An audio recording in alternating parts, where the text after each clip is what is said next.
Bueno, el tema sigue siendo el principal. Los panistas dicen que esta detención de Bester Gordillo es una cortina para ocultar que por la puerta de atrás se habrá de entregar a la iniciativa privada mucho de la producción petrolera. Sí, eso dicen, esto se me dio, los panistas. Y lo de Bester Gordillo sirve de distractor para otras cosas políticas también de vital importancia. Pero, pues si están afectados 1 millón y fracción de ciudadanos con el puesto de maestro del sindicato nacional de trabajadores de la educación, entonces es muy importante.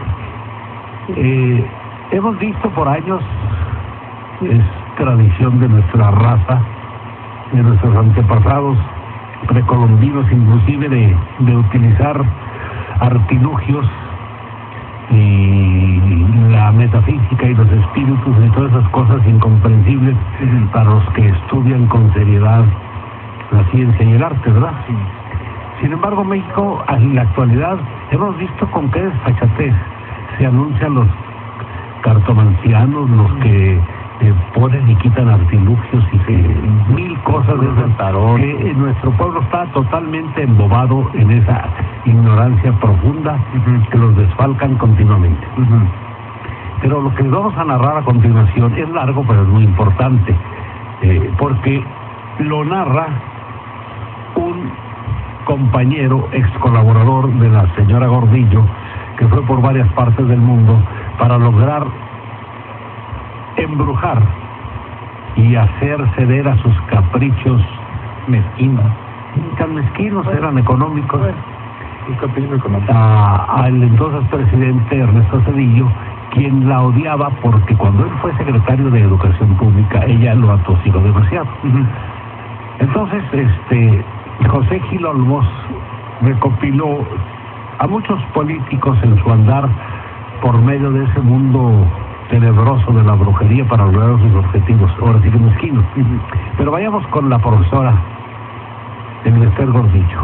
Cuando me canse me ayudas, porque se me parpadea un ojo. Sí, está bueno. Bueno, cuando Ernesto Zedillo asumió el poder, uno de sus planes era deshacerse políticamente de la maestra Bester Gordillo, quien desde el Sindicato Nacional de Trabajadores de la Educación le había hecho la vida de cuadritos mientras él era el titular de la Secretaría de Educación Pública. Durante sus primeros años como lideresa del sindicato, el Bester Gordillo siempre había maniobrado con éxito en la complicada política nacional, en gran medida gracias al apoyo del entonces presidente Carlos Salinas de Gortari, quien por intermedio de Manuel Camacho Solís le proporcionó no solo la estructura necesaria, sino los recursos financieros indispensables para afianzarse en el sindicato donde hasta hoy o hasta ayer, hasta el momento que se escribió esto, era dirigente entronizada. Conforme avanzaba el sexenio de su protector, o sea, de Carlos Salinas de Gortari, la maestra comenzó a ver la debilidad de Salinas y tras el asesinato de Luis Donaldo Colosio el 23 de marzo del 94, cuando Zedillo fue elegido como candidato sustituto de Bester Gordillo, creyó que la mala fortuna le estaba jugando una trastada.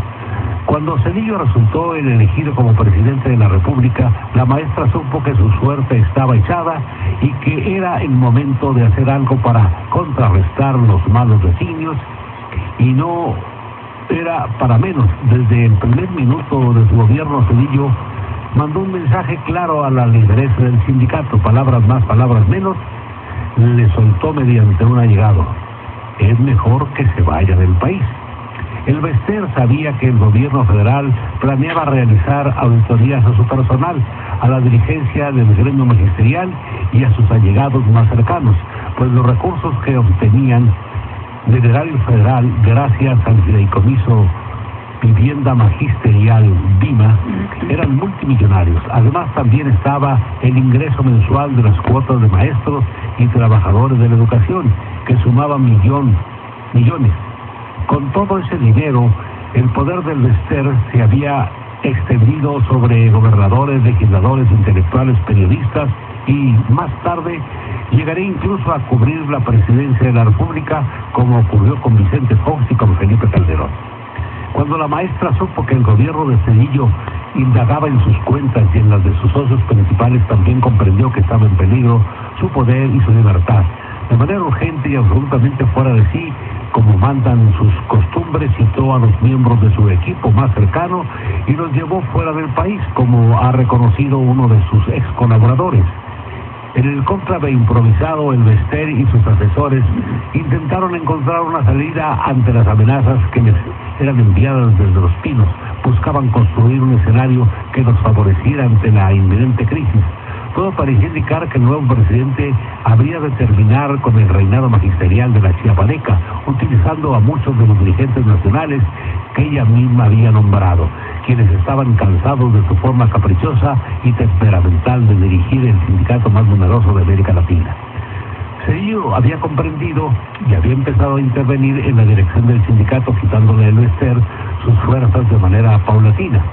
La debilitaba a fuego lento, provocándole un tremendo desgaste, reduciendo los márgenes de maniobra que en otros tiempos le había permitido presionar, chantajear y operar contra el gobierno federal. Al no encontrar un escape político, la maestra Gordillo preparó con urgencia el que sería uno de los viajes más importantes de su vida, pues de este dependería su futuro. Llamó a sus colaboradores más cercanos y les dijo que se irían hasta un lugar lejano en África donde buscarían una solución a la difícil situación en la que se encontraban. Tratarían, aseguró, de ahuyentar las amenazas presidenciales. Diversos colaboradores de la maestra que han presenciado de cerca su vida pública, privada y familiar, quienes conocen sus vicios privados y sus virtudes públicas, accedieron a contar el episodio africano, un episodio que desnuda la afición del Bester a la brujería.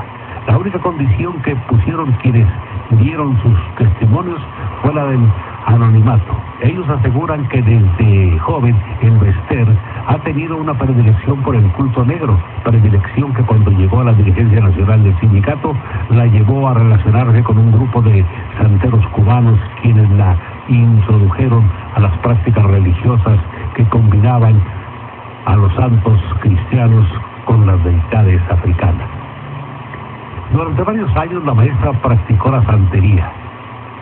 Sin embargo, tuvo que dejarla porque llegó a un nivel que la obligaba a portar ciertos collares, vestirse de blanco, raparse y ponerse un turbante. Y si no lo hacía, comenzarían a fallar los trabajos, pues no estaría actuando de manera comprometida. Antes de quedar en evidencia públicamente, el Bester decidió tomar un nuevo camino. Fue así como optó por el vudú y comenzó a venerar a ciertas figuras que solo exigen un nivel menor de compromiso.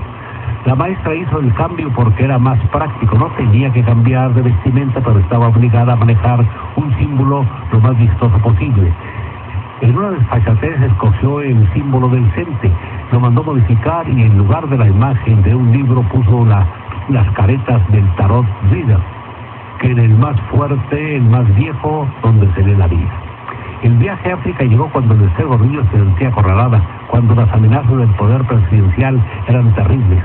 La maestra no podía más que jugarse su última carta, como cuenta uno de los entrevistados. ¿Cuánto nos queda tiempo? Adelante. El problema es que no se trataba de hacer un hechizo normal, sino se trataba de controlar al presidente.